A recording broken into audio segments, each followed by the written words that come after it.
Vous m'entendez bien là? Oui. Du lien psychosomatique, psyché-soma. Alors le thème cette année, c'est penser le somatique en rapport avec le psychique. Alors qu'est-ce que ça veut dire penser le somatique? Parce qu'en fait, penser le somatique, quand on se réfère à la somatisation, on a finalement le modèle de la psychopathologie qui est issu des travaux freudiens et qui nous propose, je ne vais pas reprendre tout ça, parce que j'en parle très souvent, qui nous propose le lien entre psychique et somatique, c'est-à-dire qu'il y aurait des conflits psychiques qui n'ont que résultat que d'aboutir à somatisation. Seulement, il utilise un axe totalement clivé entre le psychisme et le somatique. Et finalement, si on réfléchit à ses travaux sur l'hystérie, on s'aperçoit que penser le somatique, ça revient à penser le psychique, puisqu'il en va précisément de cette idée que c'est le conflit psychique qui s'exprimerait à travers une somatisation. Et bien sûr, cette somatisation, elle peut être que métaphorique, imaginaire, symbolique. Elle fait allusion, bien sûr, surtout aux somatisations fonctionnelles de l'hystérie. Et ce sont des pathologies qui sont souvent réversibles et qui sont que fonctionnelles, justement. Mais c'est vrai que cette psychopathologie qui a considéré qu'il pouvait y avoir une expression du conflit psychique, qui existe, hein. Par exemple, j'ai eu récemment une patiente qui est venue me voir, qui avait quelque chose qu'on voit de moins en moins, mais qui s'appelle la cécité hystérique. La cécité hystérique, c'est-à-dire qu'elle perdait la vue. Elle perdait la vue malgré tous les examens, ophtalmo, etc. Derrière cela, il y avait un contexte conflictuel, c'est-à-dire à savoir que c'est ses parents qui l'obligeaient à se marier et qu'elle ne voulait pas se marier. Mais ce conflit, elle ne pouvait pas le confronter, c'est-à-dire décider de se marier ou décider de ne pas se marier. Ce qui fait qu'elle a supprimé psychiquement le problème en fermant les yeux, en essayant de ne plus voir le problème. Là, effectivement, ça marche. Ça marche sur ces symptômes fonctionnels, conversifs, et on peut considérer que tout ce qui concerne ce type de somatisation, c'est l'expression, effectivement, des problèmes psychiques. Mais on ne peut pas adopter cette référence sur la somatisation hystérique sur la somatisation réelle. Mais quand même, les psychanalystes ont essayé éventuellement d'utiliser la psychanalyse pour parvenir à ces fins. Alors, on a récupéré la névrose actuelle. La névrose actuelle, c'est quoi? C'est l'impossibilité sur un plan physique, énergétique, pulsionnel, dont l'origine serait le soma, d'avoir la possibilité d'être élaboré psychiquement. C'est-à-dire, au fond, que le psychisme participe finalement à la situation qui déclencherait ce trouble somatique. Ça, c'est ce qu'il a appelé les névroses actuelles, c'est-à-dire on court-circuite le psychique et on va du soma au soma. Cette forme de névrose actuelle qui parle de la névrose d'angoisse a été extrapolée par les psychosomaticiens, où on a inventé à partir de là la pensée opératoire et la lexithymie. Et qu'est-ce que c'est la pensée opératoire? C'est un peu la même idée, c'est-à-dire, passe pas par le psychisme, c'est-à-dire c'est le défaut de mentalisation. Pour l'école de Marty, l'ipso, c'est la carence du préconscient, ce qui revient à dire que psychiquement, ils sont bloqués, et sur l'école anglo-saxonne, avec la lexithymie, c'est le défaut de mentalisation. Alors, défaut de mentalisation serait un risque pour faire des maladies réelles. Mais en fait, ça ne tient pas debout, parce qu'on peut prendre dans la vie des tas de gens qui ont effectivement la pensée opératoire et qui ne tombent pas forcément malades.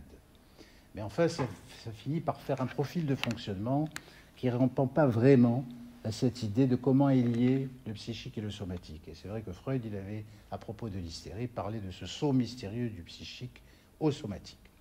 Alors, on va reprendre les choses, justement, non pas autour de cette division psychique-somatique, ou de ce dualisme entre le psychique et le somatique. Alors, d'un côté, les psychanalystes, c'est la toute-puissance psychique, d'un côté, les médecins, c'est la toute-puissance somatique. Mais le clivage, il existe toujours. Alors, il faudrait repenser, pour penser la maladie, aussi bien d'ailleurs la maladie qui renvoie à la somatisation fonctionnelle que la maladie qui renvoie à la somatisation réelle, il faudrait trouver une façon de penser qui privilégie cette unité. Alors ça, c'est le travail que j'ai fait précédemment, c'est les 2 dernières interventions, où j'ai à la fois parlé de la projection et surtout de la pensée de l'unité. Alors, je vais rentrer dans le vif du sujet là aujourd'hui, je vais aborder justement ce lien psyché-soma par l'intermédiaire de l'onirothérapie. L'onirothérapie, c'est la thérapie par les rêves. Alors, je vous propose 2 étapes. Celle d'aujourd'hui va se consacrer à l'imaginaire et à la pathologie. Alors, on va essayer de cerner cette idée de l'imaginaire et ça a comme intérêt de vous montrer l'importance du rêve au niveau de la conscience psychique. La pathologie, je ne sais pas si j'aurai le temps de dérouler jusque-là, mais si jamais ce n'est pas possible, je ferai ça en deuxième partie, quand j'aborderai l'onirothérapie à proprement parler. Et là, l'onirothérapie, ce sera plutôt une thérapie avec l'expérience d'une pratique, mais aussi comment le rêve peut nous permettre, je dirais, de faire des diagnostics, mais aussi de pouvoir avoir, je dirais, une capacité projective chez l'individu, et également la question... je vais l'aborder ça un peu plus loin. Alors, pour saisir cette notion d'imaginaire, je vais revenir sur cette idée du cerveau, qui est essentiellement un organe projectif, et qui consacre, je dirais, les neurosciences, comme la psychosomatique relationnelle de Samiali, mais lui, il l'a fait dans les années 70, qui consacre la projection comme étant le principal processus psychique inconscient, et qui est indépendant, justement, de toute fonction défensive et de toute pathologie. Et pourquoi ? Parce que Freud n'a jamais été jusqu'au bout, c'est ce que j'ai déjà rappelé, il a toujours laissé ce concept de la projection inachevé, parce qu'il a trouvé énormément de contradictions. Dixit, mon travail sur la projection que j'ai proposé précédemment, mais il en avait fait un mécanisme de défense archaïque, primitif, et qui était dans des pathologies comme la paranoïa, etc. Mais il n'en fait qu'un mécanisme de défense et un mécanisme primitif, c'est-à-dire à savoir que la paranoïa, il revient, je dirais, à cette primitivité pour retrouver ce genre de mécanisme et se défendre précisément de sa propre méfiance ou de sa propre agressivité, etc. Ça, c'est Freud. Mais aujourd'hui, justement, on peut penser la projection de façon différente et on va donner justement un sens plus élargi à la projection en considérant que c'est un équivalent au fond de l'objectivation. Alors, je vais reprendre un petit peu en résumé ce qu'il en est, là on en était resté de la projection, et on va considérer que ce processus projectif, qui est d'essence imaginaire fondamentale pour la vie psychique, est à l'origine de notre cinéma intérieur, comme le propose Lionel Nakache, qui est le fameux professeur de neurologie à la Salpêtrière et pour lequel j'avais beaucoup utilisé son dernier bouquin qui s'appelait « Le cinéma intérieur ». Et donc ce cinéma intérieur, il est capable de reproduire et d'imiter les conditions de la perception qui va créer des contenus psychiques spécifiques à l'image de la réalité, comme le rêve, donc, où la projection dans le rêve est absolue et elle crée la conviction absolue que le rêve est réel. Donc, le rêve, il est capable de créer la réalité. Tant qu'il est rêve, on ne peut pas savoir et on ne peut pas différencier le rêve de la réalité tant qu'on est dans le rêve.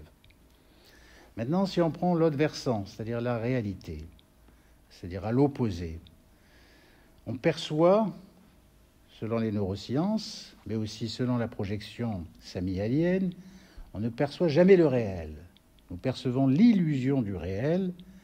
Par exemple, ce que j'avais cité comme expérimentation que les neuroscientifiques avaient fait justement à propos de ce cinéma intérieur, c'est que la perception du mouvement est illusoire. comme la perception du temps, c'est-à-dire on invente, on crée des images qui n'existent pas dans la réalité. Alors, ça veut dire quoi? Ça veut dire que toute perception est recréée et reconstruite instantanément par la projection. Ce qui fait que là, on retrouve cette dimension de l'unité entre la perception et la projection comme deux mécanismes totalement indissociables, évidemment, sauf dans la pathologie.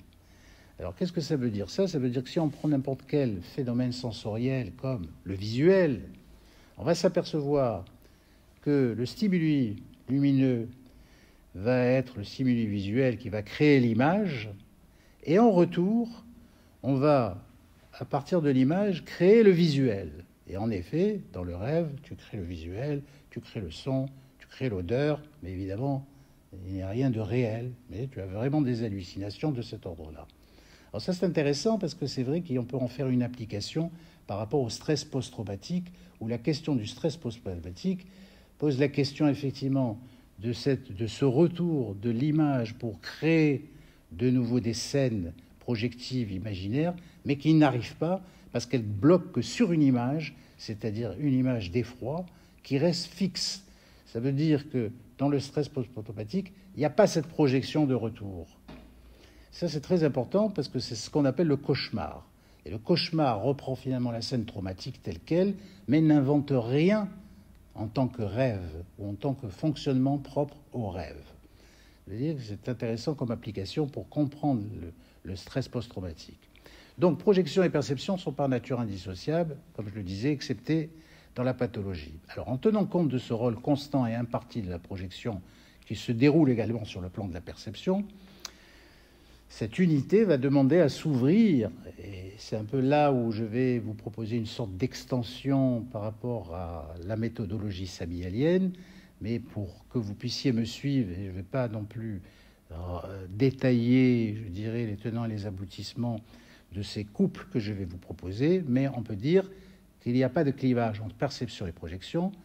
Par extension, il ne peut pas y avoir de clivage non plus entre imaginaire et réel, et donc par extension, il ne peut pas y avoir aussi de clivage entre les somatisations dont je parlais qui sont fonctionnelles et les somatisations réelles. C'est en ce sens où ça ne tient plus la route, cette histoire de structure, ou cette histoire de névrose, où l'hystérique ne faisait que des somatisations de type hystérique, c'est-à-dire renvoyer toujours au corps imaginaire et non pas au corps de la réalité. Et ce n'est pas très vrai, parce que l'hystérique, elle peut faire aussi un ulcère de l'estomac, comme elle peut faire de la spasmophilie.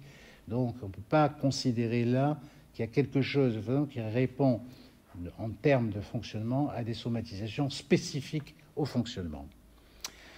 Alors, la perception et la projection sont associées. Comment? La perception, elle est fournie par la matérialité du corps. La matérialité du corps, c'est-à-dire c'est tout ce qui est somatique, anatomique, physiologique, biologique, immunitaire, enfin tout ce que tu veux, qui est matériel. Mais en même temps et simultanément, elle fournit la projection, d'ailleurs au sens physique comme au sens figuré, parce qu'on sait qu'il y a, dans les travaux de neurologues, des phénomènes de liaison qui utilisent, je dirais, de manière neurologique la projection. Mais elle est aussi capable de figurer, d'avoir une image figurée de la perception, et en particulier avec le sensoriel et le sensorimoteur, qui est destiné à quoi faire? À représenter donc, si c'est le visuel, les images, si c'est le son, l'appareil auditif, créer le toucher, c'est le tactile, créer l'odeur, c'est l'odorat. Donc, ce corps qui est aux confins du dedans et du hors, il est tributaire d'une matérialité qui, simultanément, est accompagnée d'une projection.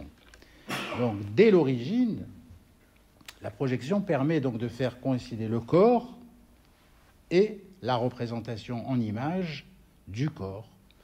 Donc, on va avoir un corps qui va être comme un schéma de représentation en termes d'image, c'est-à-dire les représentations, c'est les images.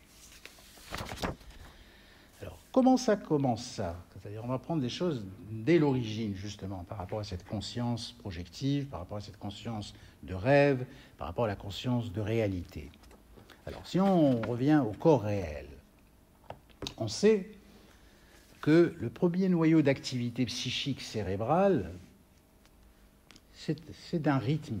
C'est un rythme, ce sont des ondes qui sont soumises elles-mêmes à une programmation génétique. Et ça, on le doit grâce à Jouvet, le fameux professeur Jouvet, qui, lui, a mis en évidence ce rythme cérébral. Et je crois qu'il est, je dirais, au bout de 4-5 mois, presque, je ne sais pas si c'est lui le premier ou si c'est le rythme cardiovasculaire qui est le premier. Si le premier noyau rythmique, il est d'abord dans le cerveau, ou s'il est au niveau du système cardio-respiratoire. En tout cas, c'est un des premiers. Donc, qu'est-ce qu'il constate? Il constate des ondes, un tracé d'ondes, qui va représenter le fonctionnement psychique en termes de transmission ondulaire, où il va s'apercevoir qu'effectivement, d'abord, c'est le sommeil qui existe, et dans ce sommeil, il va se rendre compte qu'il y a une espèce de, pas d'extrasystole, mais ce qu'il appelle des ondes sismiques, c'est-à-dire des mouvements comme ça. Ces ondes sismiques vont avoir la même caractéristique, où seront les prémices et les précurseurs, une fois que l'enfant va naître, du rêve. Donc on suppose que cette projection primordiale est capable de produire déjà des hallucinations chez le fœtus.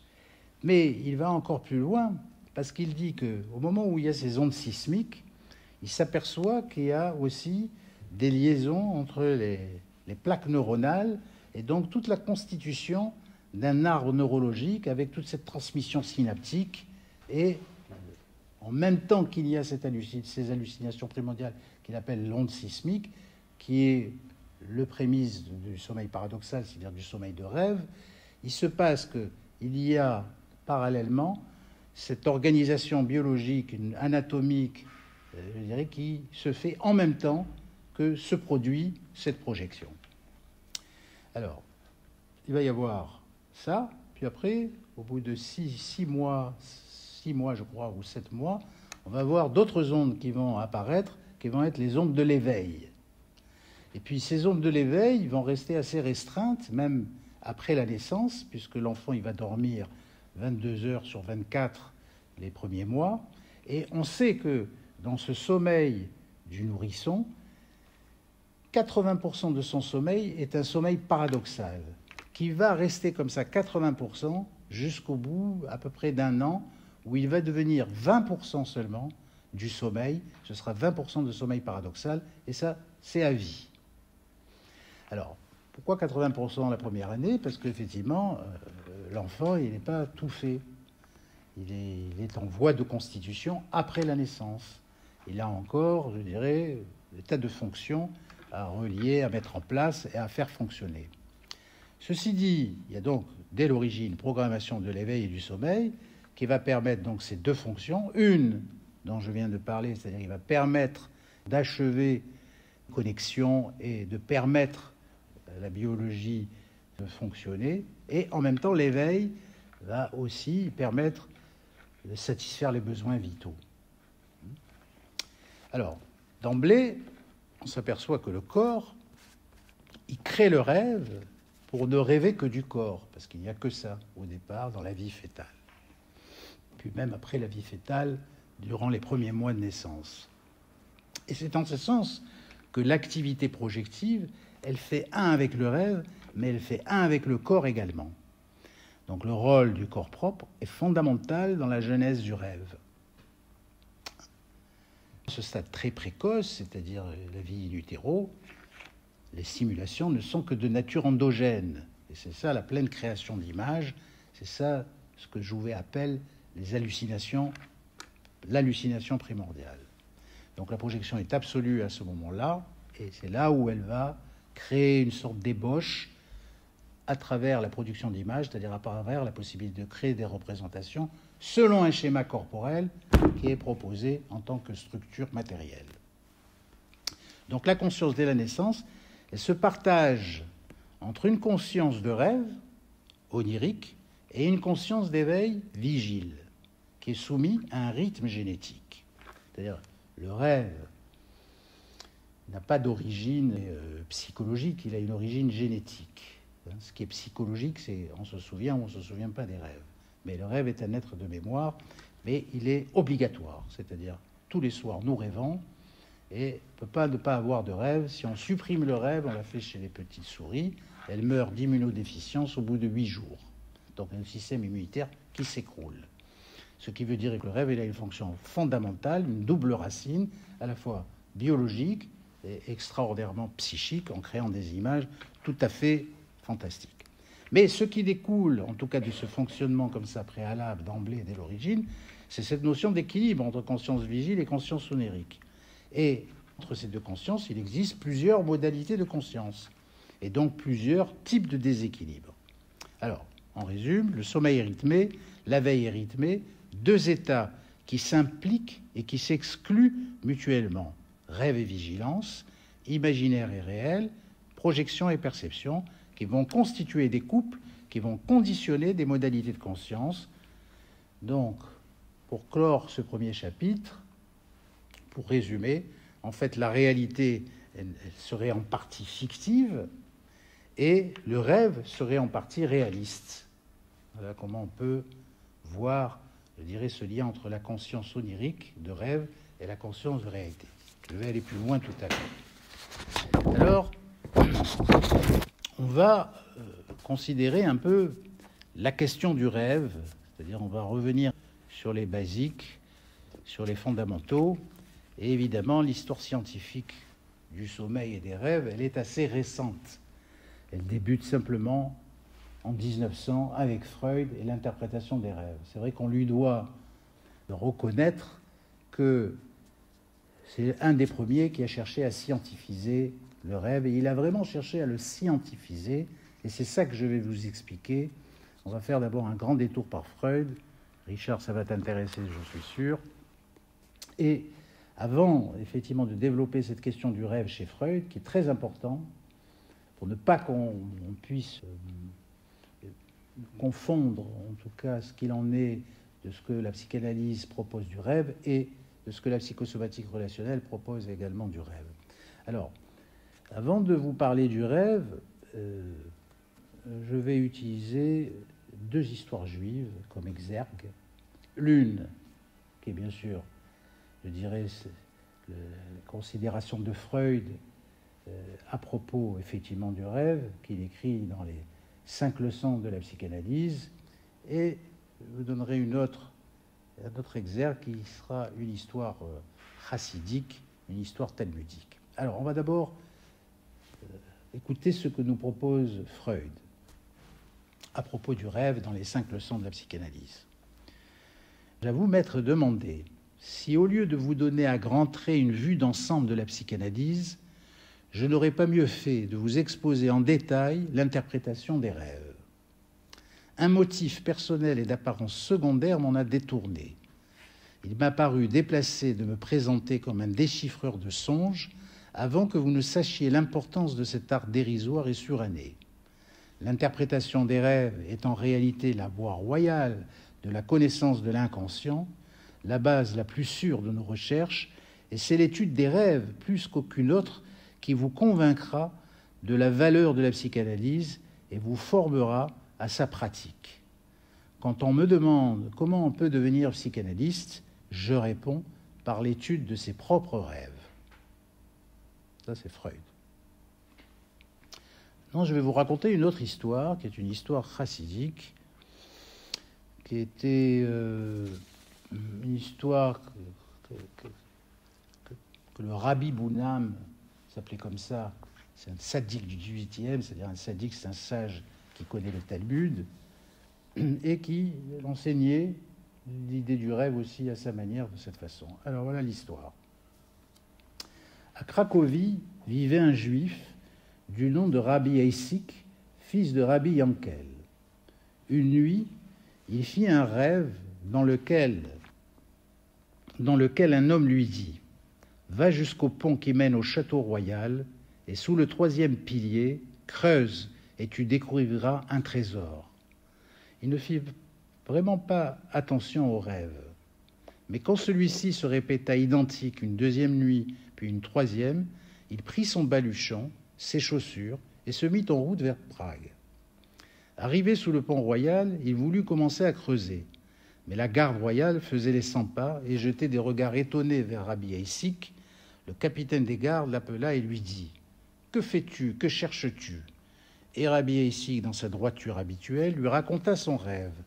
Alors le capitaine des gardes éclata de rire. « Mon pauvre ami, lui dit-il, c'est pour un rêve que tu as fait tout le trajet de Cracovie à Prague.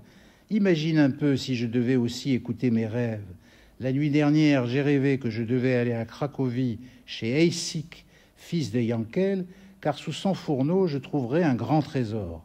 Tu penses qu'irais-je faire dans une ville où la moitié des Juifs s'appelle Eissig et l'autre moitié se nomme Yankel ?» Rabbi Eissig, fils de Yankel, eut un grand sourire, remercia le capitaine et retourna à Cracovie, où il trouva le trésor caché sous son fourneau.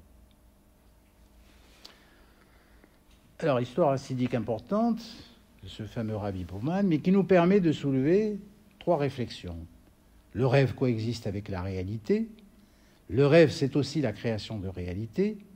Il existe un lieu où on peut trouver le trésor, c'est le rêve. Et enfin, chose pas inintéressante, le rêve comme mode de relation au sein de la réalité. Alors, pour revenir justement à Freud et à ses propos sur le rêve, lui, bien au contraire, il ne va pas considérer que rêve et réalité sont 2 consciences, quoique je parlerai de sa découverte de l'hystérie en revenant à l'origine avec Breuer tout à l'heure, mais finalement, Freud opte pour dire que le rêve, c'est la mise en marche qui réalise le désir inconscient parce qu'il passe la barrière de la censure, parce qu'il est masqué. D'accord ? C'est-à-dire, je veux tuer ma mère, j'ai une pulsion comme ça d'agressivité, je rêve que je tue ma concierge, je me suis débarrassé de la pulsion, je n'y comprends absolument rien, je n'y vois que du feu, mais j'ai réalisé mon désir inconscient. Ça, c'est l'idée de Freud à propos du rêve, ne changera jamais. Le rêve est la réalisation d'un désir inconscient qui passe la barrière de la censure parce que masqué. Alors on pourrait aujourd'hui aisément le contredire, parce que ce que je disais, c'est qu'effectivement le rêve est obligatoire, il obéit à un rythme, et il serait totalement antinomique de lier le désir et le rythme. Ça ne voudrait rien dire, dans la mesure où le désir, c'est le libre arbitre. Et d'autre part, surtout, c'est qu'il écrit l'interprétation des rêves après les études sur l'hystérie. Et sur les études sur l'hystérie, c'est là qu'il découvre le refoulement, et c'est là qu'il découvre aussi le symptôme hystérique, c'est la réalisation aussi du désir qui est masqué parce qu'il est converti en symptôme. Donc, c'est la même idée, c'est-à-dire c'est la même idée défensive, c'est-à-dire de refuser d'avoir affaire à, je dirais, une sorte d'exigence inconsciente, ou en tout cas d'une réalité qu'on désire se voir réaliser, mais qui est interdite et qui fait que le surmoi ne va jamais apprécier ça, donc il faut masquer les choses. Alors c'est pareil avec l'hystérie, elle va convertir sa demande en symptômes imaginaires, bien entendu, qui va mettre les médecins dans l'échec, mais pour lequel elle va avoir également tous les bénéfices secondaires liés à cette problématique qu'on ne peut pas la guérir. Alors, c'est voir le rêve, à partir de Freud, que comme une fonction défensive. C'est-à-dire, toute la psychanalyse est comme ça. Hein. C'est-à-dire, si je dis ça, c'est pas ça que je dis. Il y a derrière quelque chose que je veux pas dire, et je dis ça pour ne pas dire ce que je peux pas dire ou ce que je veux pas dire. Donc, le rêve ne dit jamais effectivement ce qu'il en est. Il cache toujours quelque chose. Alors, quel est l'intérêt de proposer, c'est là où je fais une parenthèse, quel est l'intérêt de proposer justement cette notion de cerveau-organe projectif et cette projection qui finalement est indissociable de la perception et qui a comme valeur, comme nous dit les neurosciences ou Nakache, c'est-à-dire c'est la projection qui va donner l'apparence à la réalité. Et donc si on part du principe que la projection est à l'œuvre dans toute création de réalité, ça nous autorise un peu d'interroger quelle est la projection de Freud. C'est-à-dire, quelle est sa part subjective. On peut intervenir par rapport à Freud. Oui, je vais un peu un truc, et là je finirai le chapitre Freud et tu me diras, d'accord ? Alors, c'est ça, pourquoi Freud propose de voir le rêve comme défensif ? C'est-à-dire C'est-à-dire, en fait, si on résume un peu l'idée de Freud, c'est-à-dire le rêve pour Freud, il se résumerait à une transformation de la réalité pour l'éviter. C'est ça le rêve pour Freud. Cette notion, alors c'est là où c'est intéressant de voir finalement comment la projection pouvait aussi habiter l'esprit de Freud, et c'est là qu'on peut s'apercevoir que cette notion de transformer la réalité afin d'en éviter une autre, comme dans le rêve, elle colle assez bien finalement avec le destin de sa vie, surtout culturel, cultuel et judaïque. Et au fond, qu'est-ce qu'il a fait de ce patrimoine? Il a pu trouver un autre destin qui a pu métamorphoser l'homme en génie du savoir, en génie scientifique, de plus se voulant universel et, du point de vue de l'aspect religieux, athée. Alors, c'est ça qui est intéressant. C'est là où on va peut-être utiliser justement la question du refoulement du rêve ou de la fonction imaginaire, c'est-à-dire parce que je détaillerai ça, qu'est-ce que c'est l'imaginaire, le rêve, y a-t-il des équivalents du rêve? Mais en tout cas, on va s'apercevoir qu'il va y avoir une mise à distance chez Freud du religieux et du communautaire sur le plan relationnel qui a débuté très tôt. Et en effet, la langue maternelle qui était le yiddish va céder la place à l'allemand aisément et il ne s'exprimera plus, je dirais, dans cette langue originelle culturelle. On s'aperçoit alors que l'exil précoce va être plus qu'un déracinement chez Freud, mais une coupure avec sa filiation religieuse et communautaire. Bien que n'ayant jamais renié sa conscience juive, Freud a toujours conservé un rapport ambigu avec son identité juive ainsi qu'avec sa volonté d'athéisme.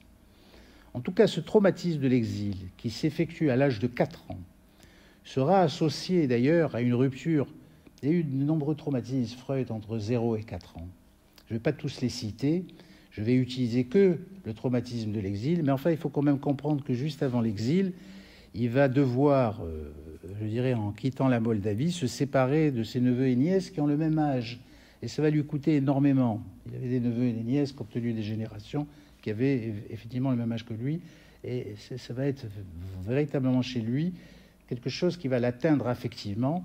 Et il n'y a pas que ça non plus, parce qu'il va y avoir la mort de son puîné aussi entre 0 et 4 ans, c'est-à-dire son jeune frère qui va finir par mourir, qui avait fait que la mère ne pouvait pas s'occuper du petit Freud et qu'elle y avait pris une nounou qui s'appelait Monika Zaïdzova, tchèque, et grande importance dans l'histoire de Freud, enfin parmi tous les biographes de Freud. Et lui-même, Freud, alors qu'il a connu de 0 à 2 à 3 ans, mais il y a beaucoup d'histoires autour de cette femme, vous regarderez dans la biographie, etc. Mais ça a été pour lui une sorte de mère de substitution qui fait qu'il a eu 2 mères pendant un certain temps. Alors une qui parlait tchèque et qui l'a initié d'ailleurs au catholicisme et à la chrétienté, qui l'a amené à l'église et ainsi de suite, et sa mère qui était fille de rabbin. Alors si on investigue Freud, on s'aperçoit, c'est-à-dire toujours par rapport à cette idée de projection, c'est-à-dire qu'est-ce qu'il a fait finalement de cette origine culturelle et cultuelle, il s'est tout de suite finalement adapté et il s'était parfaitement assimilé à la culture, je dirais, d'adoption.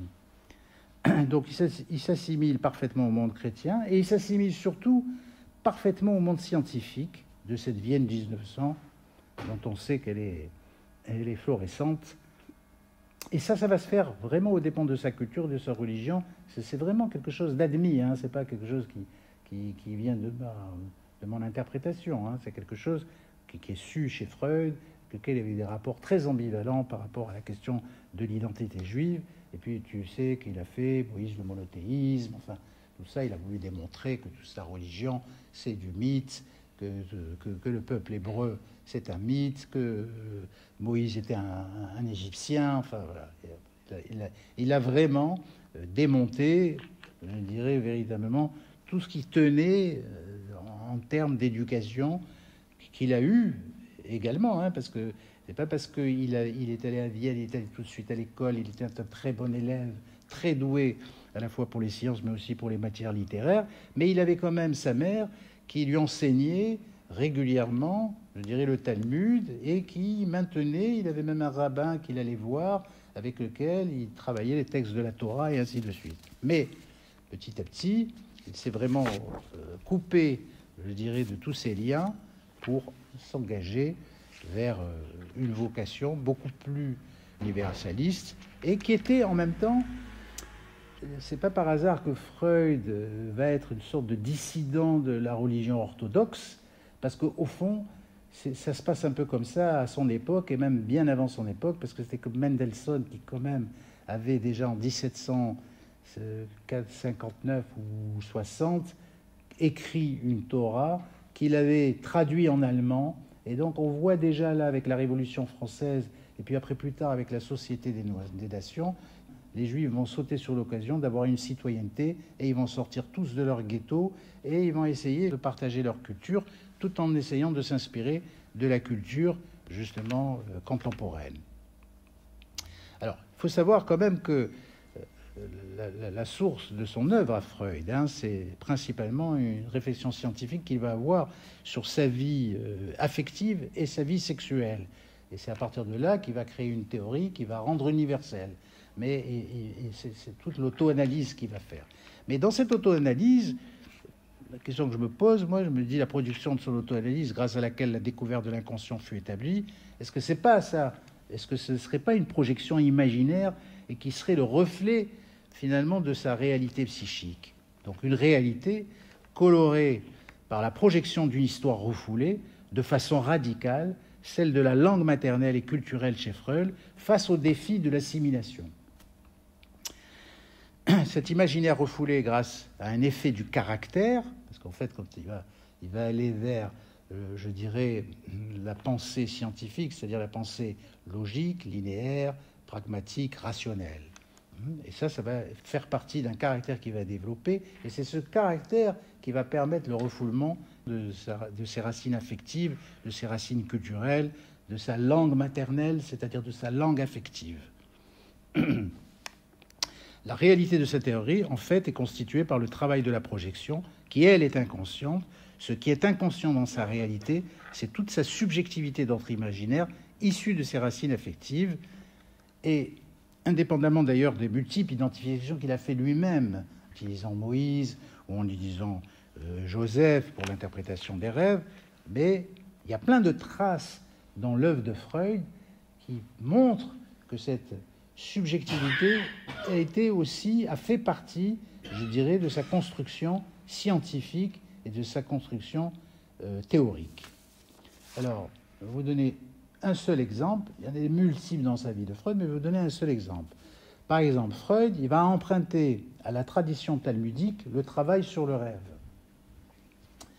Freud a appris, donc, comme je vous l'ai dit, très jeune le Talmud et l'importance du rêve dans le Talmud, car il y est omniprésent, y compris dans la Torah. Le rêve est omniprésent même dans la Torah. Dans la Torah, il y a des rêves. C'est-à-dire ce sont des messages qui consistent effectivement à transmettre, à essayer de décoder le message biblique. Le rêve dans la Torah, c'est un message qui permet de décoder le message biblique.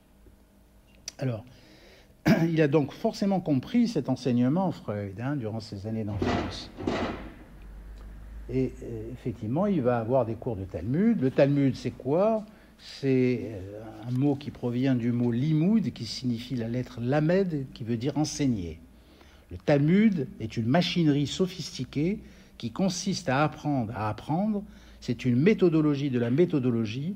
C'est repousser constamment ce qui a l'air de faire sens et le signifier en contresens. Les discussions rabbiniques sont duellistes et duettistes et sont confrontées au maître qui leur démontrera que tout ce qu'ils ont appris est faux. C'est ça le Talmud. La tradition talmudique, elle propose 4 niveaux d'interprétation du texte. Et c'est là que Freud va récupérer ça pour le rêve. Dans l'interprétation du texte, dans le Talmud, il y a le niveau explicite, il y a le niveau implicite, il y a le niveau allusif et il y a le secret. Le secret reste inaccessible et c'est ce que Freud va emprunter au Talmud pour nommer ce qu'il appelle plus tard l'ombilique du rêve. Alors, ça c'est intéressant parce qu'il va dire écoutez bien ça, les rêves les mieux interprétés gardent souvent un point obscur. Il y a là un nœud de pensée que l'on ne peut défaire. C'est l'ombilic du rêve, le point qui se rattache à l'insaisi, à l'insaisissable. Donc il admet que le rêve est insaisissable. Dans l'absolu, il est insaisissable. Mais ce n'est pas pour autant qu'il ne va pas se contredire en disant une autre phrase qui est toujours dans le même bouquin. Je me propose de montrer dans les pages qui suivent qu'il existe une technique psychologique qui permet d'interpréter les rêves. Si on applique cette technique, tout rêve apparaît comme une production psychique qui a une signification et qu'on peut insérer parfaitement dans la suite des activités mentales de la veille. Freud affirme non seulement que les rêves comportent un sens susceptible d'interprétation, mais aussi que sa méthode d'interprétation est la seule qui permet de dégager un sens. Alors comment il fait? Il va prendre chaque élément du rêve isolément, tout comme le préconise l'ancienne méthode du déchiffrage symbolique du Talmud, à propos du texte. Ici, il va l'employer à des fins psychologiques et scientifiques, avec comme point de départ la nécessité de l'interprétation. La nécessité de l'interprétation, et c'est là que ça devient intéressant. Freud nous propose, dans le même ordre d'idées que le Talmud, différents mécanismes psychiques très familiers du procédé talmudique pour résoudre l'énigme du rêve avec les concepts de symbolisation, condensation, conversion, déplacement et ombilic du rêve. Comment il s'y prend? Il démontre qu'en appliquant à chaque segment du rêve la méthode de libre association, les parties absentes ou énigmatiques du rêve vont se clarifier pour aboutir à une cohérence propre à la réalisation du désir. C'est-à-dire, c'est là qu'il va inventer les pensées latentes et les pensées manifestes. C'est-à-dire, les pensées manifestes sont là pour transformer les pensées latentes. Et c'est par les associations d'idées qu'on va avoir accès aux pensées latentes et qu'on va finalement déchiffrer les pensées manifestes. Alors, il va opter justement pour cette idée d'un inconscient qui n'est pas conscient et d'un conscient qui, lui, est conscient. Donc il va commencer à partir de pensées latentes et pensées manifestes. C'est-à-dire il y a des choses qui sont inconscientes et il y a des choses qui sont conscientes, comme la pensée manifeste du rêve. Le rêve est une conscience quand même, on en a conscience. Alors, ce qui est intéressant, c'est que comment ça démarre, ça? C'est-à-dire, vous savez que Freud, il va avoir Charcot, enfin bref, etc. Mais, donc, à l'issue de tous ces travaux et de ces investigations sur l'hypnose, il va travailler avec Breuer. Et au départ, Breuer va lui proposer cette idée de double conscience. Il ne va pas lui proposer qu'il y a un inconscient et un conscient, il va lui proposer une double conscience, c'est-à-dire deux états de conscience, et que l'état oniroïde de l'hystérie traduit précisément la confusion de ces deux consciences, c'est-à-dire la réalité et l'imaginaire. Et que même, ce serait quand on est dans cet état oniroïde que le trauma surgit. Alors, il va être d'accord pour cette idée de double conscience, mais il va aller beaucoup plus loin, Freud, et c'est là qu'il va utiliser la notion de refoulement, c'est-à-dire l'oubli sélectif, c'est-à-dire des choses qui ne conviennent pas, qu'on refoule, et c'est là qu'il va considérer qu'il y a une activité de défense, et il va différencier après, par la suite, le refoulement et la défense, puisqu'il va créer le refoulement originaire et l'inconscient originaire, mais quand il va proposer effectivement cette histoire-là. Mais pendant longtemps, il a considéré le refoulement comme une défense.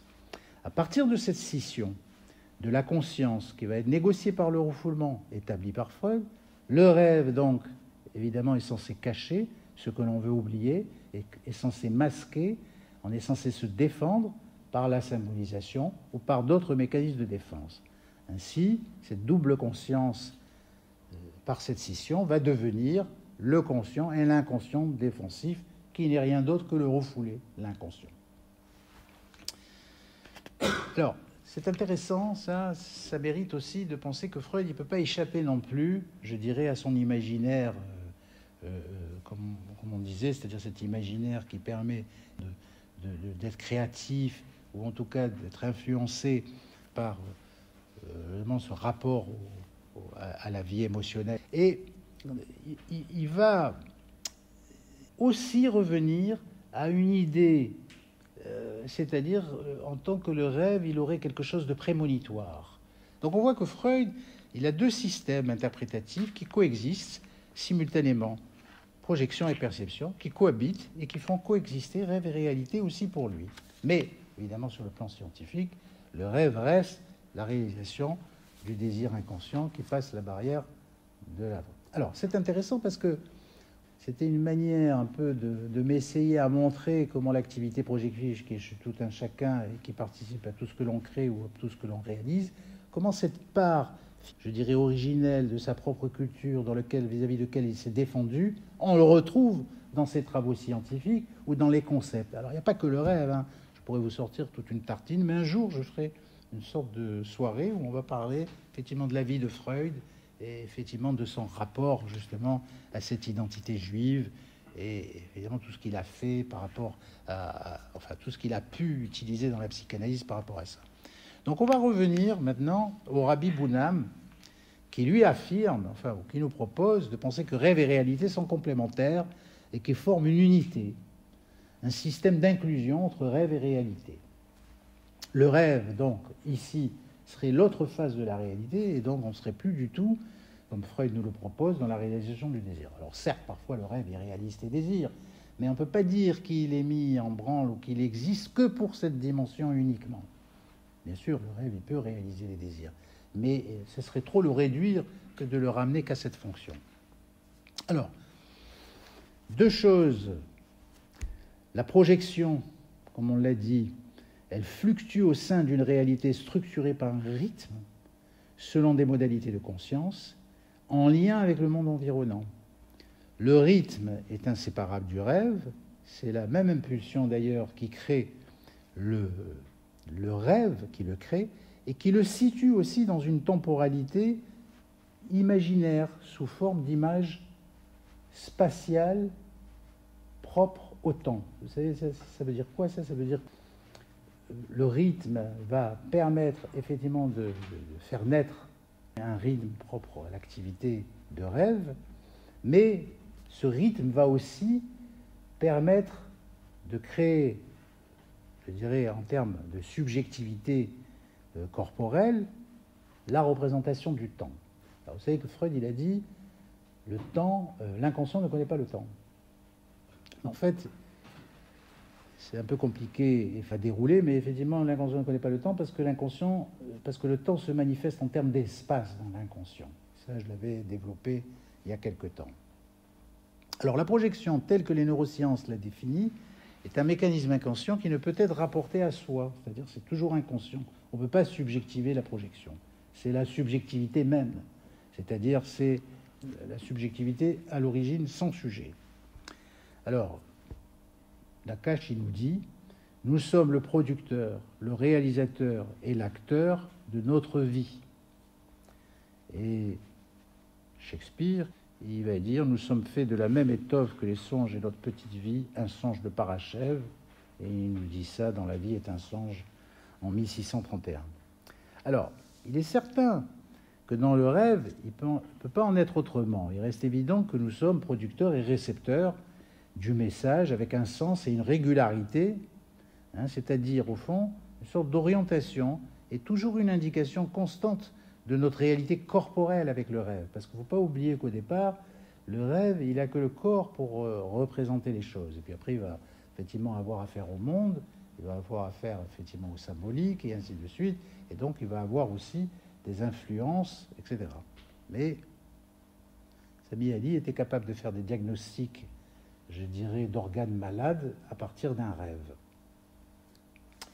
Alors, ici, la projection, c'est pas comme dans l'inconscient freudien, c'est-à-dire c'est pas quelque chose qui est substantifié, comme ce qu'on a dit, hein, comme un réservoir où résiderait le refoulé. Ici, ou qu'il y aurait un pouvoir comme ça explicatif à partir de là. Non, ici, la projection, c'est vraiment la notion de l'inconscient. C'est-à-dire que la projection, pourquoi c'est l'inconscient? Parce qu'elle participe à la création de réalité. D'accord ? Donc on ne peut pas parler ni de mécanisme de défense, ni d'une zone, c'est comme il avait fait le dessin, Freud, inconscient, préconscient, conscient, avec des topiques et ainsi de suite. Parce que la projection, elle est toujours à l'œuvre. Donc, dans le rêve, en tout cas si on revient au rêve, la projection est absolue. La relation dans le rêve, elle est sans distance entre la pensée et l'image. C'est donc la pensée de l'imaginaire. La pensée en image qu'est le rêve crée des images, évidemment, à partir de quoi ? À partir de soi.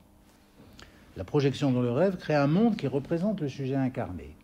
Le rêve crée une réalité en dehors de soi qui est soi.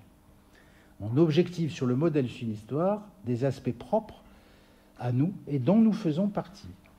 Il n'y a que soi dans un rêve et des images de soi, la projection créant des images issues d'une réalité pour créer une réalité fictive. Donc, la projection, c'est véritablement l'objectivation de soi en dehors de soi. C'est-à-dire, au fond, qu'est-ce qu'on fait dans le rêve ?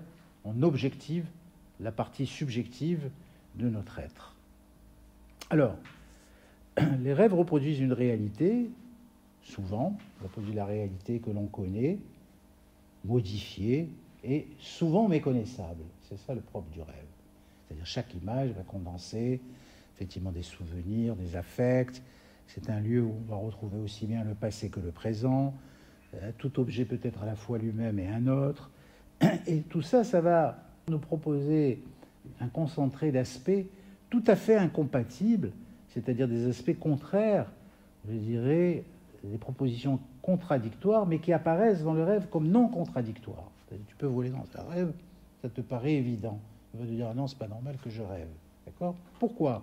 Alors, on le sait aussi grâce à nos neuroscientifiques, on sait que cette conscience de rêve, il existe un réseau dans la région du lobe frontal et du cortex préfrontal qui est moins actif durant le sommeil de rêve. Et ce réseau, il se charge de quoi ? À l'état de veille, il assure et il évalue en temps réel la crédibilité que nous avons de nos pensées. Et c'est ce contrôle qui critique et évite les contradictions dans la réalité pour permettre la cohérence. Donc ce contrôle, il n'existe plus dans le rêve, ou en tout cas il est moins actif dans le rêve. Donc ce qui veut dire que le rêve se charge effectivement de méconnaître la contradiction et il se charge sans doute de nous débarrasser de nos contradictions. Donc les rêves, c'est des contraires, mais pour lesquels ça va de soi. Donc le rêve ne connaît pas la contradiction, tout est possible dans un rêve parce que tout est dans tout. C'est un espace d'inclusion réciproque, c'est une autre logique de réalité, puisque comme on est dans le rêve, on croit qu'on est dans la réalité. C'est une autre logique de la réalité. La réalité, c'est l'imaginaire, et l'imaginaire est pris pour la réalité. On ne peut pas être dans le rêve et en dehors du rêve. C'est-à-dire, je ne peux pas dire je rêve au présent. Parce que si je dis que je rêve au présent, c'est soit que je rêve, que je le dis, soit que je ne rêve pas. Donc, le rêve, dedans et dehors, s'incluent mutuellement. Et c'est ça, justement, cette relation qui est propre, je dirais, à l'imaginaire, c'est une relation qui est une relation dite à causalité circulaire, c'est-à-dire c'est une relation d'inclusion réciproque où tout est dans tout.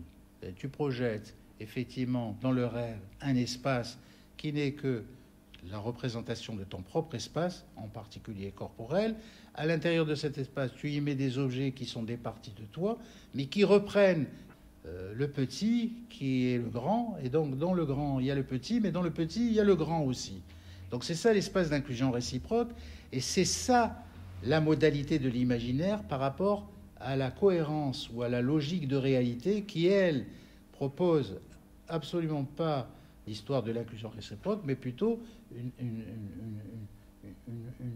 pensée linéaire, causaliste, avec la cause-conséquence, et avec effectivement un espace qui n'est plus un espace imaginaire, mais qui est un espace réel à 3 dimensions, où la question de la réalité permet de limiter cette projection ou de totalement déverser cette projection sur ce qu'est le réel. Donc dans le rêve, c'est une pensée par image qui se déroule dans un espace et dans un temps, qui est aussi des images de l'espace, de notre espace corporel et de notre propre rythme corporel dans ces données formelles.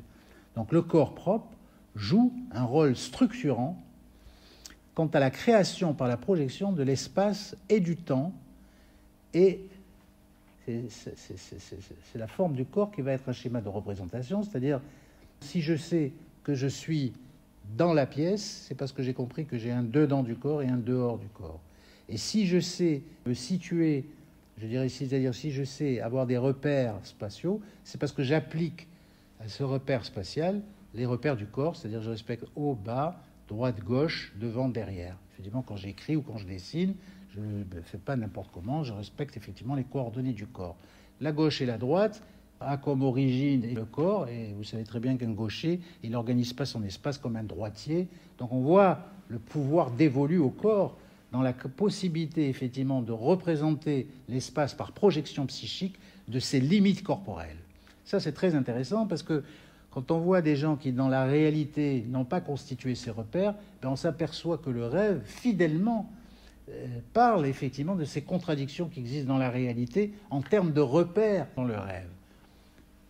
Donc l'espace du rêve devient un espace réfléchissant où le sujet est partout, au dedans comme au dehors, au présent comme au passé. C'est l'espace d'inclusion réciproque qui est la modalité processuelle de l'imaginaire. Alors ça, j'aimerais bien vraiment m'arrêter là même, je vais quand même continuer, mais moi ce qui me frappe aujourd'hui, je dirais dans les mentalités auxquelles on a affaire ou dans les esprits de nos contemporains, c'est que je vois tout le monde dans l'imaginaire et personne dans la réalité.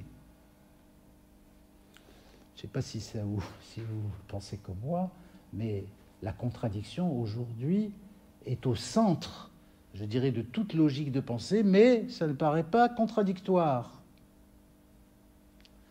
Bon, on ne va pas parler de Macron, à qui on dit toujours, il dit des contraires, il dit des contraires, il dit des contraires. Bon, enfin, Macron, il est représentatif effectivement d'une génération, d'une époque, mais il n'y a pas que lui, parce que si on prend Poutine, alors on peut rigoler là, hein, parce que là vraiment, c'est extraordinaire comme cet imaginaire. Alors, est-ce que ce serait un pervers narcissique qui joue avec nous en nous faisant croire que, il veut nous faire croire que? Moi, je ne crois pas. Je crois que c'est sa réalité. C'est sa réalité. C'est-à-dire, il balance des trucs, et tu me balances des trucs. Alors,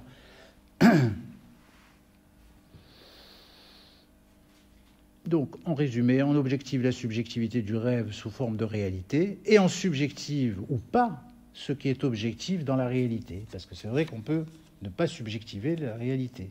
D'accord? Et on va voir pourquoi. Donc, dans le rêve, qu'est-ce que je fais dans le rêve? J'inclus la réalité pour mieux nier le rêve, et dans la réalité, j'inclus le rêve pour mieux nier la réalité. Donc, on peut trouver un principe général qu'entre conscience de rêve et conscience vigile, il existe une double relation d'inclusion et d'exclusion réciproque, par quoi se détermine à tout moment, et pour tout un chacun, le rythme fondamental du fonctionnement psychique fait de ces deux consciences. Cet équilibre où ce rythme instable se rompt dans la pathologie, se définissant tour à tour comment? Soit par l'exclusion de la conscience onirique, par exemple dans un fonctionnement purement adaptatif, c'est ce que je disais tout à l'heure, on peut ne pas utiliser sa propre subjectivité et être dans la norme, devoir obéir et appliquer tous les principes de l'adaptation réussie. Et il y a aujourd'hui justement une pathologie qui est évidente, c'est l'hyperadaptation. D'accord? Soit par l'exclusion, l'opposé, soit par l'exclusion de la conscience vigile dans le fonctionnement psychotique. Dans le fonctionnement psychotique, on exclut la conscience vigile. C'est que la conscience, c'est l'imaginaire, c'est une projection, je dirais, ou une projection, ou une psychose adaptée, qui est proche de la dépression d'ailleurs, qui sont des psychoses plutôt dépressives, où là la projection stop. Mais ça, je vais le développer dans la pathologie, justement dans l'imaginaire et la pathologie, aussi bien pour ce qu'on appelle les psychonévroses, pour ce qu'on appelle la psychose, mais pour ce qu'on appelle aussi la dépression. Et c'est ça le plus important, c'est pour ça que peut-être je laisse ça pour le démarrage la fois prochaine à propos de l'onirothérapie. Alors cet équilibre, il faut savoir que cet équilibre, c'est que dès l'origine, il est tributaire de la relation à l'autre. C'est ça qui est très important. Parce qu'entre ces deux consciences, il va exister une relation qui va être tributaire d'un rythme d'abord, mais ce rythme, il est tributaire de l'entourage. C'est-à-dire on sait aujourd'hui, dès les premiers moments, que c'est la mère qui va synchroniser le rythme corporel de l'enfant. Elle ne va pas être qu'un par excitation, elle va être aussi celle qui va devoir gérer le rythme corporel, que ce soit l'alimentation, le sommeil, le chaud, le froid, etc. Donc, elle va être à l'origine de cette possibilité de se charger du rythme de l'enfant. Mais elle peut être évidemment dépressive, elle peut être anxieuse, elle peut être absente, elle peut être présente et absente, elle peut être absente et présente, elle peut être dépressive, etc. Donc, ce rythme qui va faire qu'on va devoir privilégier le rythme du bébé, il peut être complètement, je dirais, déséquilibré. Et ce qui fait qu'effectivement, cette fonction de l'imaginaire qui est tout à fait proposée au départ, elle peut être escamotée, parce que souvent, vous avez des mères rigides, comme ça, qui vont imposer à l'enfant plus que des rythmes, des cadences, ou en tout cas des programmes, qui fait que l'enfant il va être partagé entre ses sensations corporelles et puis ce à quoi il est obligé finalement de s'adapter et de se conformer, parce que la mère ne va pas répondre tellement à ses rythmes. Ce n'est pas un instinct maternel comme ça, intuitif, qui va faire qu'elle va y aller. Elle va être dépressive, donc elle ne saura pas, ou elle va écouter le pédiatre, donc elle va imposer à l'enfant les tétés, même s'il crie qu'il a faim, ben, le corps de l'enfant il va devoir s'adapter, et à ce moment-là, cet imaginaire va aussi ne plus pouvoir être aussi utilisé pour se représenter la réalité. Donc, soit l'imaginaire se déploie dans la relation précoce, soit au contraire l'imaginaire peut être bridé, peut être interdit, peut être retenu, peut être refoulé. C'est ce que je vous ai montré à propos de Freud très très rapidement. Mais on peut dire que le phénomène relationnel, et c'est là l'intérêt de cette méthodologie de la psychosomatique relationnelle, c'est que la relation est quand même, on dit au départ il y a le verbe et le logos. Non, au départ il y a le lien, il y a la relation, avant le verbe et avant le logos. C'est-à-dire il faut qu'il y ait des liens pour qu'il se passe des choses. C'est-à-dire il faut qu'un homme rencontre une femme, il faut qu'un ovule rencontre une spermatozoïde, d'accord? Mais tout est comme ça. L'originel, je préfère dire que c'est le relationnel plutôt que le langage ou la pulsion ou l'énergie, comme le propose Freud. Alors il faut considérer qu'il y a un fonctionnement psychique qui peut inclure l'imaginaire ou qui peut exclure l'imaginaire et une situation relationnelle. Et ça, c'est l'unité de base dans ce que je vais vous proposer peut-être la prochaine fois en matière de pathologie. C'est-à-dire qu'il faut regarder le fonctionnement psychique et il faut regarder la situation dans laquelle le fonctionnement est confronté. Donc, dans cette perspective unitaire, la théorie relationnelle de la psychosomatique accorde une place fondamentale à la présence ou à l'absence de la fonction imaginaire, dont le rêve est bien sûr le prototype absolu, et dont l'affect et l'émotion sont des équivalents diurnes, conscients et inconscients. Pourquoi l'affect? Pourquoi effectivement l'émotion? Parce que c'est la même activité projective, sauf que cette activité projective ne se passe pas dans le sommeil, se passe dans la vie éveillée. Mais il est bien entendu que l'amour ou le sentiment ou l'affect ou le partage des mots, ou de dire que le mot c'est la chose et la chose c'est le mot, effectivement il en va là aussi, comme avec le rêve, de quelque chose qui est à la fois les deux faces de la même pièce, avant qu'il y ait la mise en distance du mot et de la chose qui va nous permettre d'avoir accès au symbolique. Mais en tout cas, d'emblée, ces notions d'équivalent affectif et émotionnel, c'est-à-dire on peut s'apercevoir aussi que les gens qui se souviennent jamais de leurs rêves n'ont pas d'émotion. Ils sont très, je dirais, très pratiques, très pragmatiques, et qu'ils sont difficilement touchables. Ils ne pleurent pas aux enterrements, etc. Mais pourtant, ils sont conscients de ce qui se passe. Mais voilà, c'est bloqué. Donc, on sait que le rêve, il est fonction d'une mémoire. Hein, on retient ou on efface. Et il est dépendant d'un mode de vie, surtout. D'accord? On sait très bien que quand on travaille beaucoup, pas possible, dès qu'on est en vacances, hop, les rêves reviennent. Donc, il y a aussi, comme on l'a dit, le rêve est tributaire du rythme. C'est ce qui se passe d'ailleurs aujourd'hui dans les burn-out. Le burn-out, quand on interroge les gens qui souffrent de burn-out, c'est cette hyper-adaptation au temps social qui fait que, effectivement, le rythme est complètement modifié. Et donc, à ce moment-là, tous les rythmes vont être problématiques.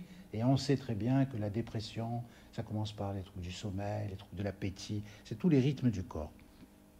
Mais il peut y avoir aussi parfois des sortes, comme je le disais, dans l'hyperadaptation, des rigidifications du caractère où le caractère va être tourné plutôt vers la maîtrise, et là, on ne va jamais avoir de rêve, et jamais de souvenir de rêve. Donc c'est la relation avec le rêve qui est important. Donc il y a ceux qui se souviennent et ceux qui ne se souviennent pas. Et évidemment, si on ne s'en souvient pas, le rêve n'existe pas.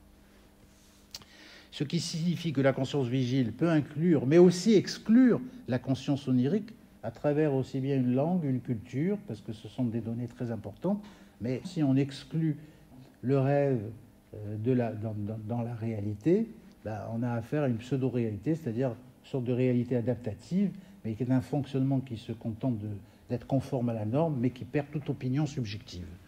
C'est vraiment, dans l'époque où on est vraiment là-dedans.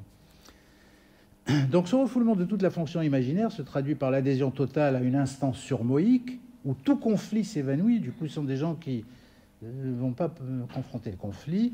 Et pourquoi ? Parce qu'ils vont s'hyper adapter à toute situation et à toute référence extérieure qui lui seront posées.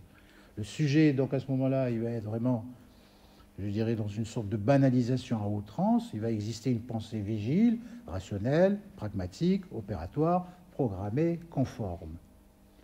Ordinaire en quelque sorte. D'accord ? Et c'est ce caractère-là qui va se charger de maintenir et de réussir le refoulement. C'est pour ça que les gens qui viennent avec des ulcères, des hypertensions artérielles, tu poses la question sur rêve, non, ça fait très longtemps que je ne me souviens pas des rêves. Donc, à partir de ce moment-là, il va falloir assouplir ce caractère avec lequel ils viennent pour après s'apercevoir que, hop, les rêves vont petit à petit arriver et à ce moment-là, les équilibres vont se modifier quant au fonctionnement à la fois corporel et somatique.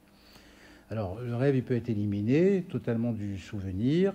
Il peut être présent aussi. Parfois, on peut avoir des gens qui ont des rêves, mais qui n'en font rien. Le rêve, c'est ordinaire. Ça ne sert pas à grand-chose. C'est rigolo. Mais on ne fait pas de lien entre le rêve et la réalité. Et notamment les rêves professionnels, là où la question du surmoi chez ces gens-là est très importante. Et au lieu de rêver qu'on est sous les cocotiers ou à la plage, on rêve qu'on est encore à l'usine en train de mettre des boulons. Ça, c'est l'interdit de rêver. Donc il y a des rêves qui sont aussi des interdits de rêver.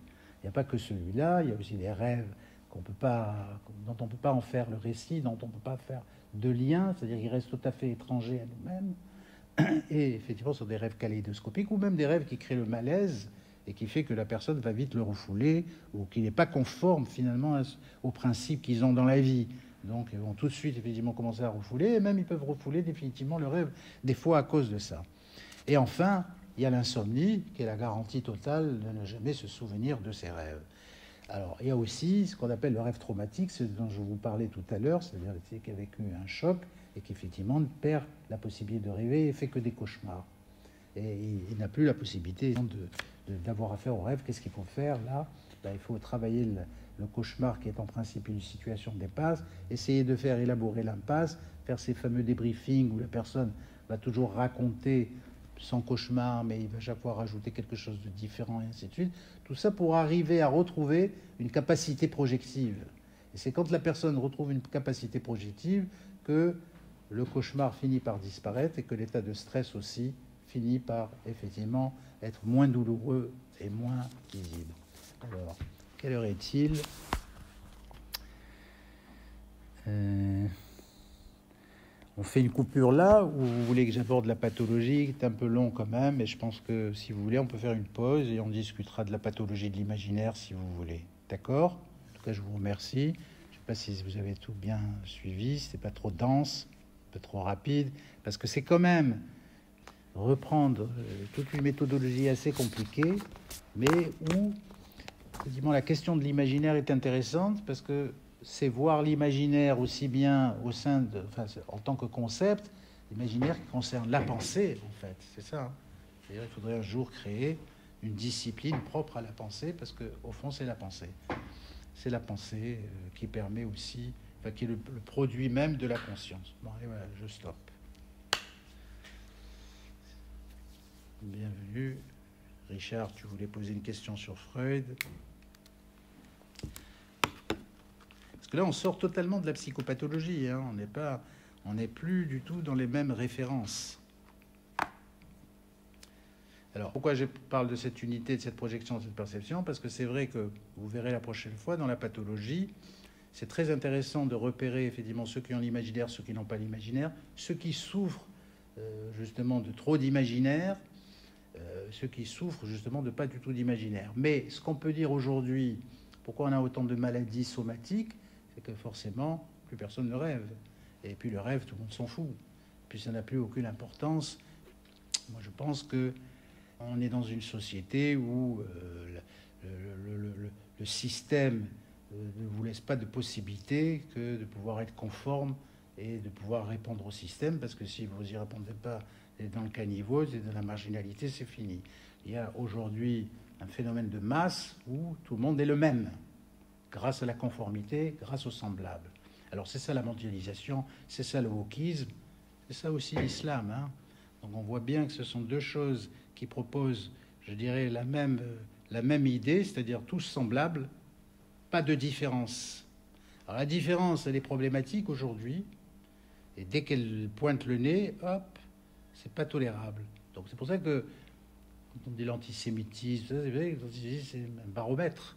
C'est-à-dire, quand on antisémite des trucs, c'est qu'on est véritablement tous assimilés l'un à l'autre, comme si on ne pouvait pas trouver de différence.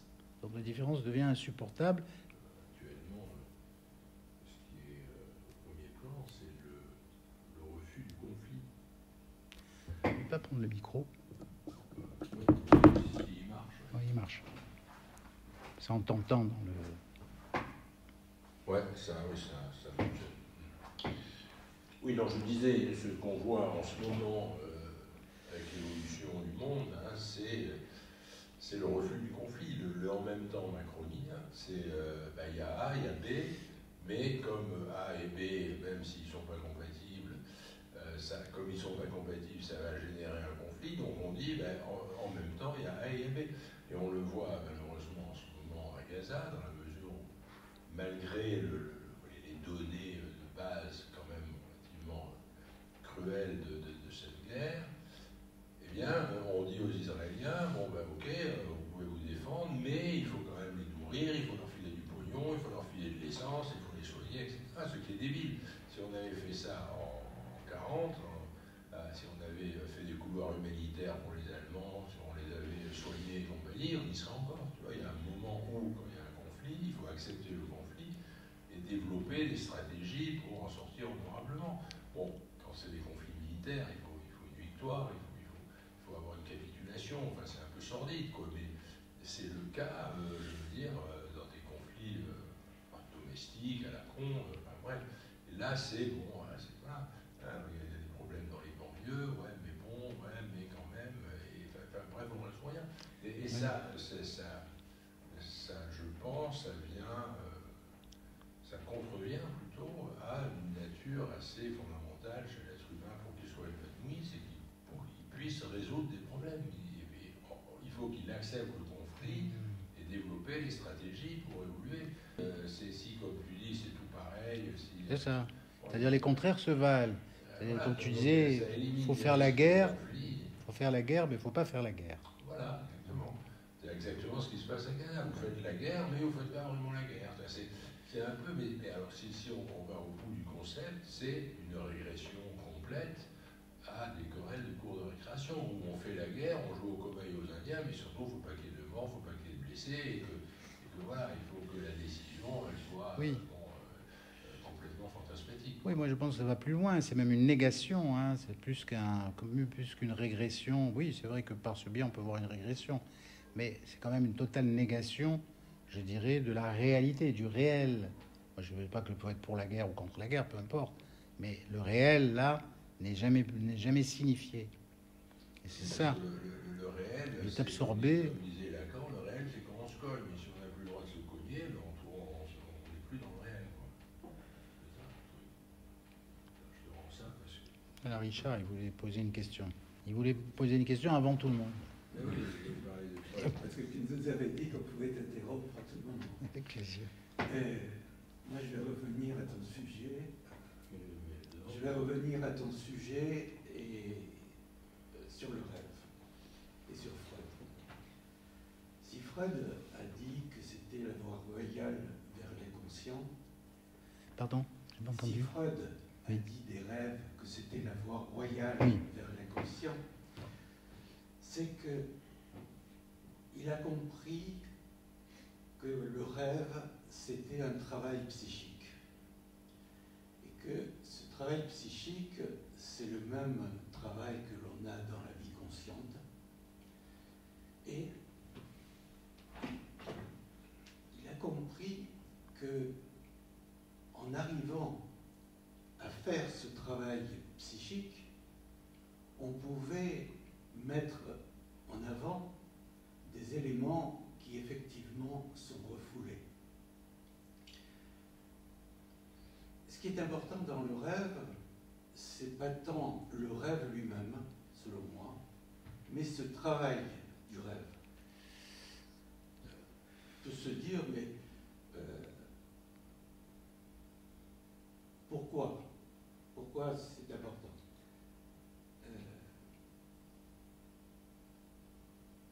J'aimerais revenir sur la notion même de la psychanalyse. Freud nous conseillait d'écouter dans la neutralité et la bienveillance.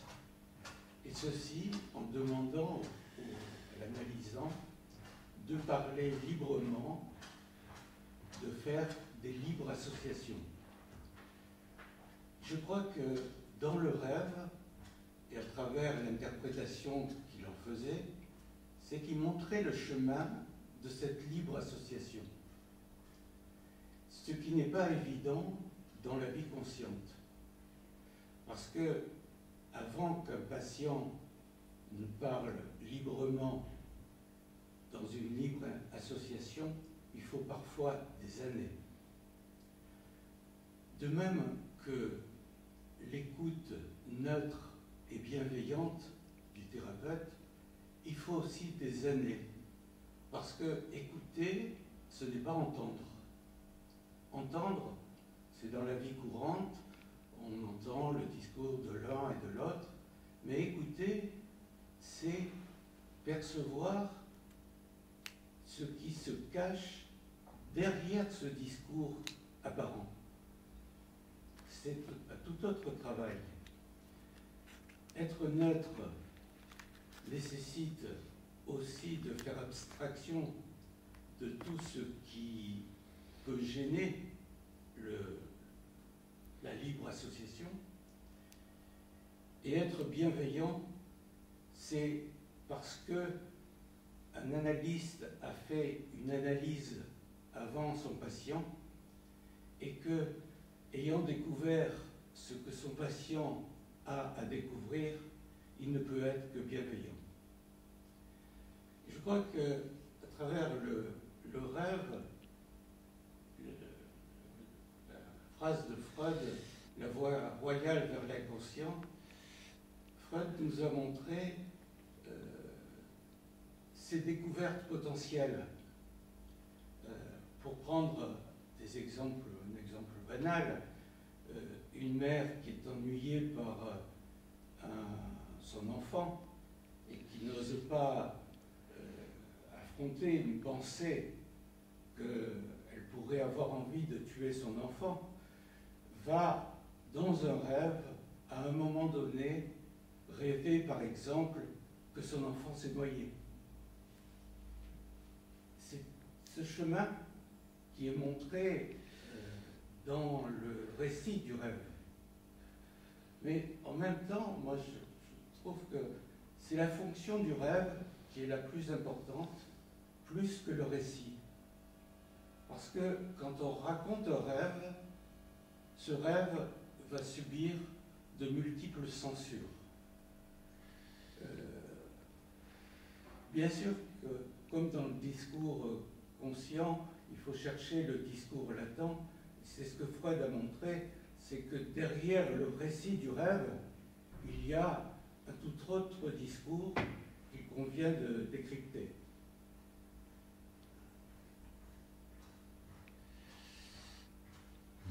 Voilà ce que j'avais à dire. Oui, alors, c'est ce qui m'a désespéré dans la psychanalyse, ce que tu as dit. Tu sais ce que dit le Talmud? C'est intéressant de revenir au Talmud, comme Freud a pu utiliser le Talmud d'ailleurs pour le rêve. Alors, il y a plusieurs choses à dire, hein, parce qu'au fond, il y a une contradiction chez Freud quand il dit l'ombilic du rêve et il y a la partie insaisissable du rêve, et quand il dit on peut déchiffrer le rêve grâce aux pensées latentes. D'accord ? Alors, pourquoi je disais ça ? Oui, qu'est-ce que dit le Talmud ? Le Talmud dit que si tu racontes un rêve à quelqu'un et qu'il n'en fait rien, c'est comme tu envoies une lettre qui reste toujours fermée, qui n'est jamais ouverte. Non, le rêve est une relation, comme le Rabbi Bounam. C'est une relation culturelle. Tu t'aperçois effectivement que le rêve est considéré avant même la réalité. C'est-à-dire, si tu prends le Hogon qui rêve que le puits il est sec, le lendemain il prend son baluchon, il change de région.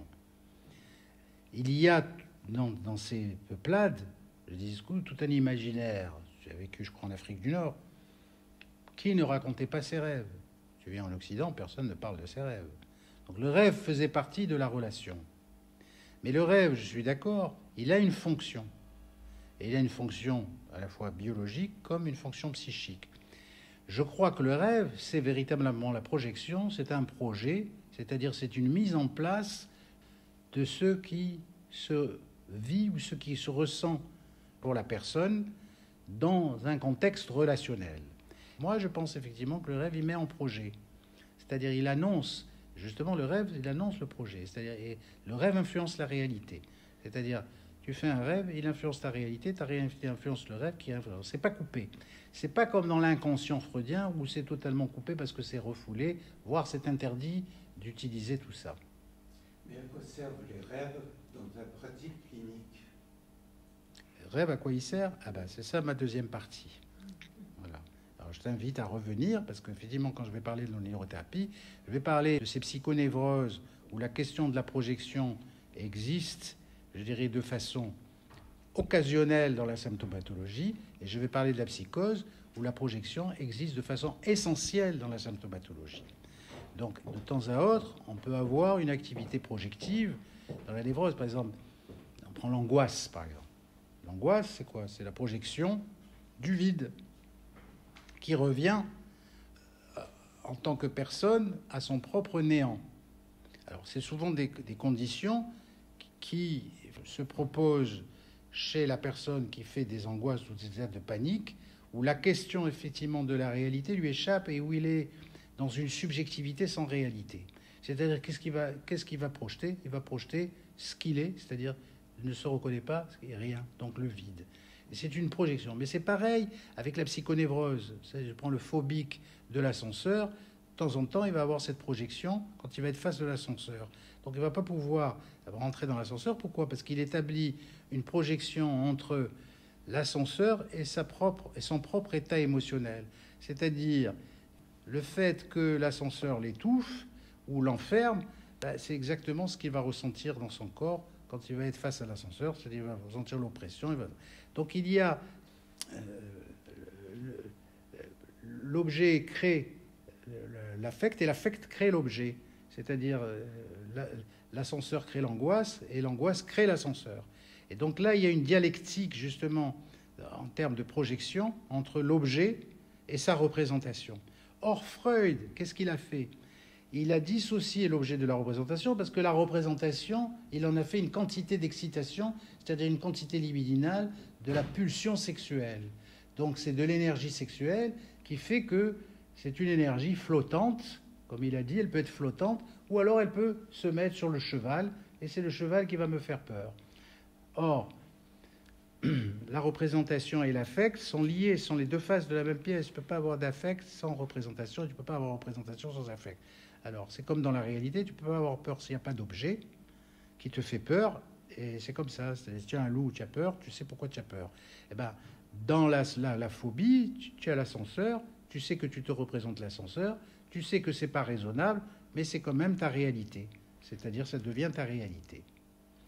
Donc, il y a là une transformation, je dirais, de la chose, en même temps qu'il y a une transfiguration de la personne qui est face à la transfiguration de la chose. Ça se passe en même temps. C'est ça l'activité projective, qui est occasionnelle dans la symptomatologie névrotique et qui sera essentielle dans la symptomatologie psychotique. Alors, ce qui sera intéressant dans la pathologie, c'est de montrer les corrélations qui existent entre la somatisation et le rêve, et notamment les somatisations hystériques, conversionnelles, réversibles, fonctionnelles, et les somatisations réelles. Où là, dans les somatisations réelles, on s'aperçoit que le rêve n'existe plus pour la personne. C'est-à-dire, la personne roule sur un moteur. Quand elle va rencontrer des situations d'impasse, elle n'a pas de recours à l'imaginaire. Elle ne peut pas trouver d'autres solutions à sa situation d'impasse. C'est-à-dire, elle ne peut pas rêver quoi que ce soit. C'est pareil dans la dépression. La dépression, c'est la perte de la projection. Alors, il y a un lien entre l'angoisse et la dépression. Dans l'angoisse, on est dans la peur éventuellement de se perdre. On a l'impression qu'on devient étranger, qu'on ne coïncide plus avec soi-même. On dit même qu'on va mourir, mais c'est une illusion, ce n'est que de l'imaginaire. Quand tu es dans la dépression, il n'y a plus de peur, il n'y a plus d'angoisse. L'angoisse a disparu. Mais quand tu sors de la dépression, tu retrouves le conflit initial qui t'a amené dans l'impasse et tu retrouves l'angoisse.